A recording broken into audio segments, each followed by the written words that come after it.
Hello everyone! In this video, I'll show you how to fix the verification failed error on Neteller quickly and easily. First, open your Neteller account and go to the Settings tab. Then click Verification.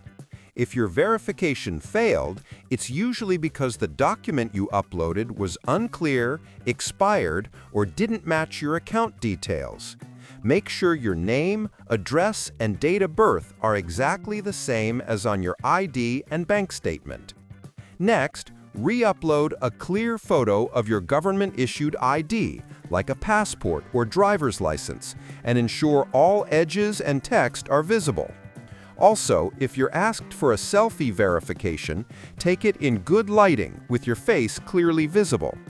Finally, double-check your address proof, a recent bill or bank statement less than 3 months old.